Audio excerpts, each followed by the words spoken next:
You don't know the impact of these things, and what they know, I still not figured this out. People always wondered, how do you survive? In any season you go, you manage to stay there for 2-3 weeks and come back. Approximately about 3/4 of a liter it would take. You just drink that, that's the food. And you are so energized, means you don't need anything else for the whole day.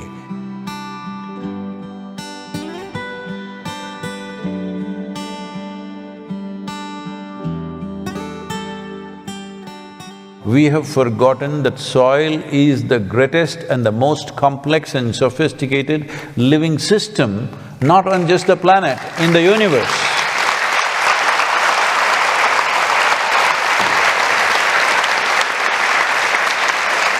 It is not just on this planet, in this universe, in the known universe, we do not know anything like the topsoil of this planet. That's how complex and sophisticated it is. And it is fantastic partnerships between various species and how they function, and the whole chemistry of the planet is managed by them. But many people call this as dirt. If that is dirt, you and me are dirt bags. Hello?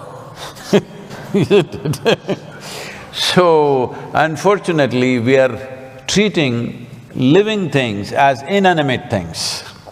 Even inanimate things need to be treated with respect, but unfortunately, living entities we are treating like this because somebody has put this idea in our head that every other creature is here only to serve the human beings.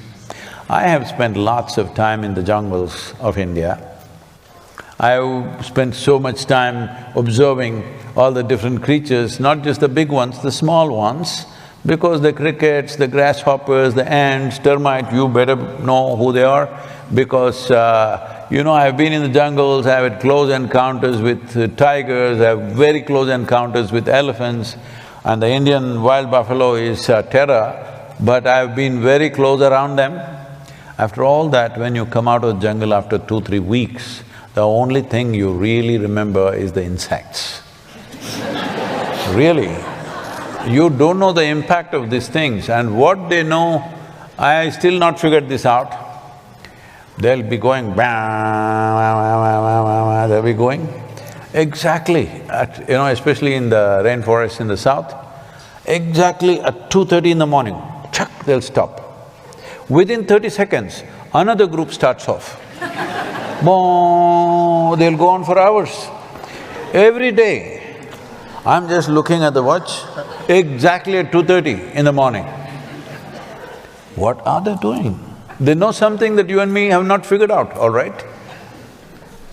I'm saying, without a clock, without anything, they know time to the second. How? But they know. As the birds know how to, they got their own GPS, insects got their own time clock. And exactly they know, and if you just observe them, today is going to rain. I am there in the jungle without any equipment, except what I'm wearing, there's nothing else. So, rain is an important part because if it starts raining in these southern Indian jungles, it can rain for 3 days non-stop, okay? So you better find a place where your bones will get wet, it's like that. So if you just observe the insects, they are all preparing for the rain, nothing, no cloud in the sky. But I learn to trust them. If I watch them, I know that it's going to rain means it's going to rain. When they say it, it's true. Meteorologists, the only two professions in the world where you can be wrong 50% of the time is either you're a weatherman or you're an astrologer.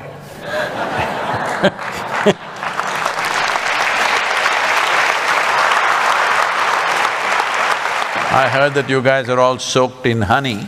Let me tell you my honey story. Can I tell them my honey story? Yes, please. Look, I'm just like them. I'm listening. I'm enjoying myself. Please, do go. So when I was getting lost in the jungles of India, the only food that sustained me largely was honey. I ate other things that I don't want to talk to you about, but largely honey.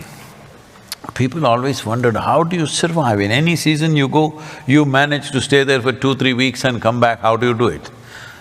Simple, my trick was, normally we were riding a Czech Republic motorcycle at that time, okay?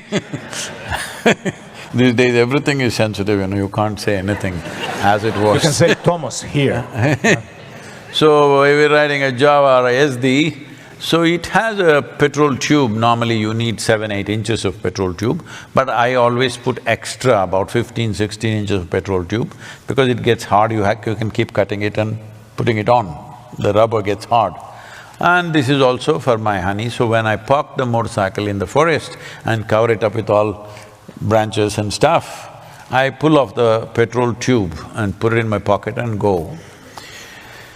So I climb up the tree and the hill, I don't know what kind of honeybees you have here, I have no experience of this.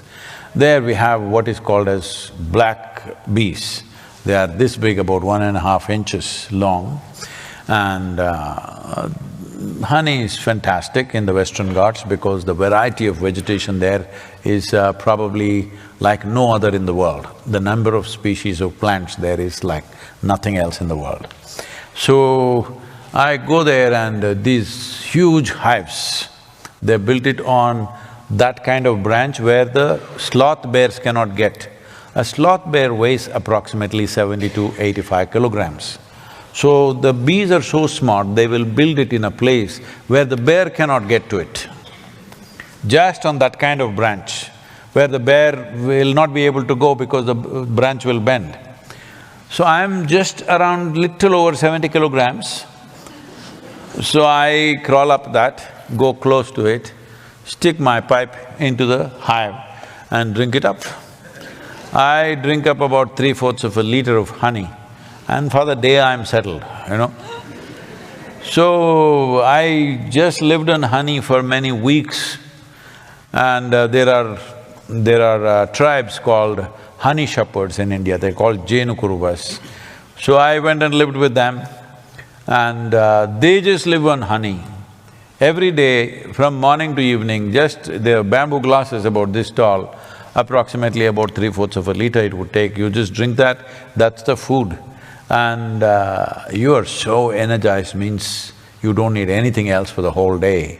You're climbing trees, you're doing all kinds of crazy things, but it takes care of you, 1 liter of honey. So I'm just telling you because I heard honey beekeeping is a big deal here.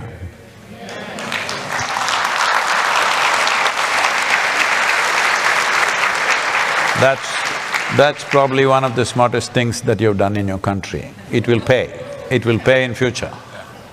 Not just with honey, it will pay in many ways.